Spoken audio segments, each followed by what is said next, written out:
최고 대학이라고 불리는 서울대학교에서 N번방 사태를 연상케 하는 딥페이크 성범죄 사건이 벌어졌습니다. 현재 서울대 동문 여성들을 포함해서 밝혀진 피해자만 61명에 달하는데요. 범인도 서울대 안에 있었습니다. 주범 또한 서울대 졸업생이에요. 동문의 사진을 이용해서 딥페이크 기술로 불법 음란물을 만들어낸 건데요. 최근 모 언론사에서 단독 기사가 나왔죠. 사실 이 내용 자세히 심층 취재한 매체가 있습니다. 셜록, 그중에서도 박상규 기자 모시고 자세한 이야기 나눠보죠. 기자님 어서 오세요. 예, 안녕하세요. 예. 기자님은 항상 이렇게 굉장히 어려워 보이는 사건 취재하기 이런 것들 많이 하시는 것 같은데 이유가 특별히 있으세요? 어려워야 진짜 뉴스죠. 저번에 말한 대로 사람들이 진심으로 진짜로 알아야 되는 중요한 정보는 꼭꼭 숨겨져 있습니다. 맞습니다. 그래서 이번에는 이른바 서울대에서 일어난 제2의 N번방 사건에 대해서 깊이 취재를 하신 건데요. 이 사건 첫 기사를 올해 1월에 처음 올리셨더라고요. 지금 서울대 N번방이라고 이렇게 알려지고 있는데요. 이 사건 어떻게 제보받아서 어떻게 취재를 하신 거예요? 예, 처음 이 사건을 보도하게 된 계기는 작년 여름에 2023년도 여름이죠. 그때 피해자 한 분께서 저희 셜록으로 찾아왔었고요. 그분하고 심층적으로 여러 차례 한 수개월 동안 이야기를 나눴었고 진범으로 추정되는 사람이 올 겨울에 작년 겨울이죠. 작년 겨울에 체포가 유력 용의자가 제가 좀 더 취재를 해서 올해 1월부터 보도를 했었습니다. 작년 여름에 처음 제보를 받고 취재를 시작하셨는데 그때보다 지금 피해자 숫자가 더 늘어났죠? 예, 훨씬 늘어났습니다. 처음엔 어느 정도로 파악하셨어요? 처음에 그 서울대에 다녔던 여성이거든요. 그 피해자분께서 처음으로 이분이 되게 대단하신 분인데 피해를 피해자이면서도 가만히 있지 않고 또 다른 피해자가 있는지 알아보고 연락하고 그렇게 해서 피해자를 파악했었고 범인까지 공고했던 사람인데요.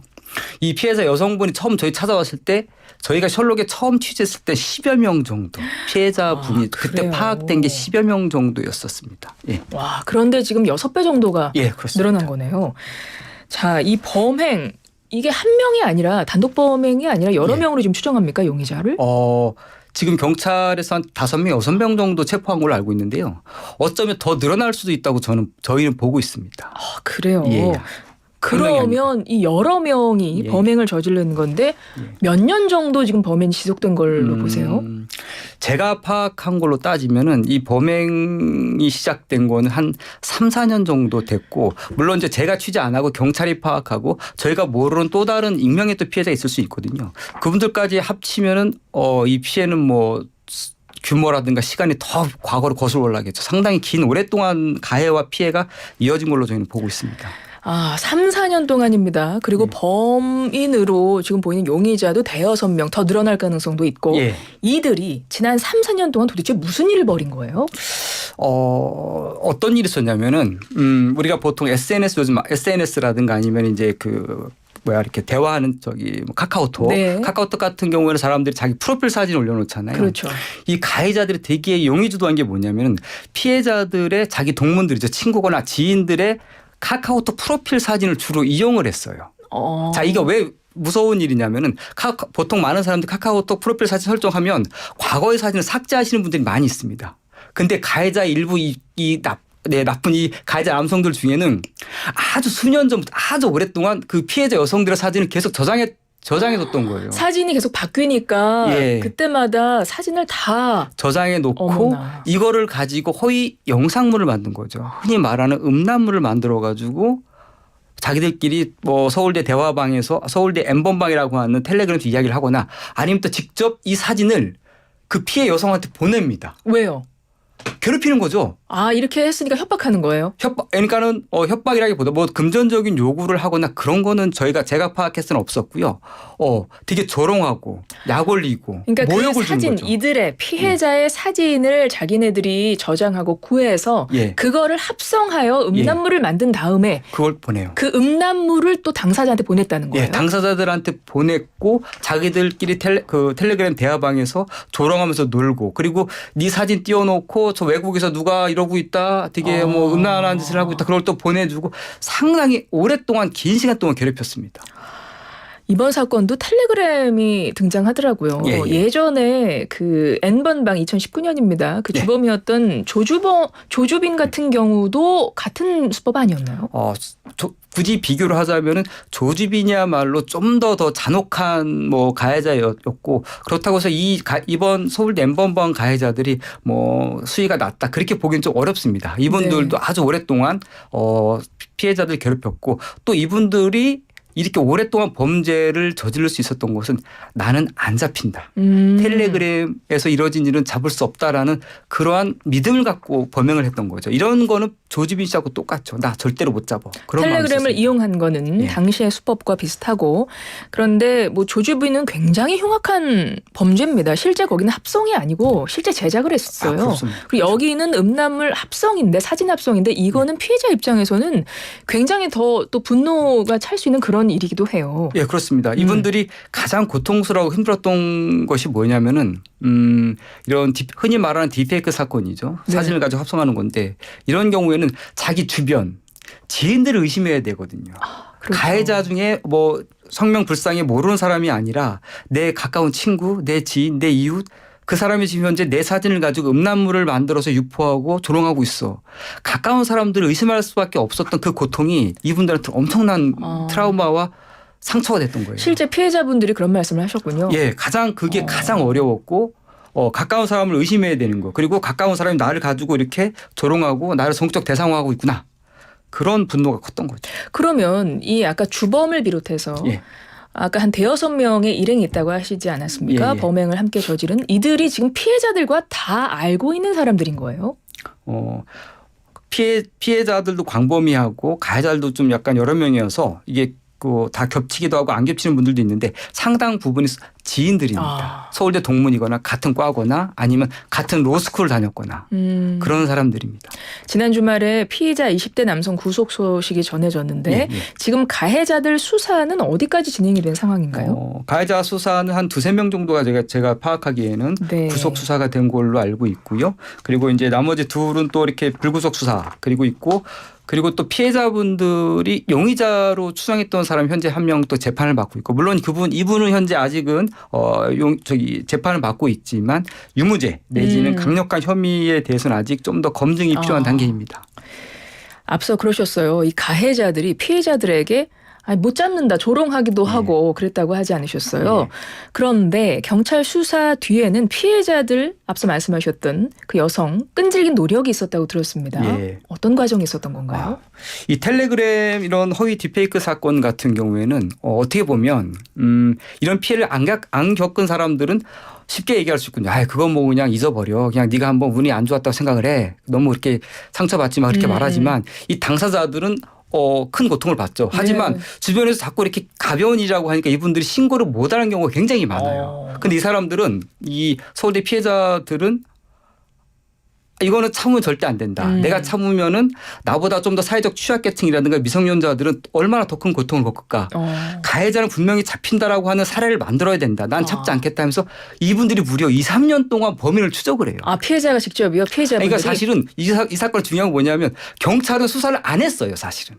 왜 그랬죠? 이게 뭐냐면 이 피해자분들이 과거에 오늘날 기점으로 해서 2, 3년 전에 무려 경찰서 3군데에 고소를 했습니다. 각각 다르게. 서대문 당시에 경찰서. 알고 나서 바로 고소하셨군요. 신고하고. 바로 고소했습니다. 강남 경찰서 고소했었고 세동 경찰서 고소했었고 서대문 경찰서 고소했습니다. 근데 다 똑같이 못 잡는다 이거. 왜요?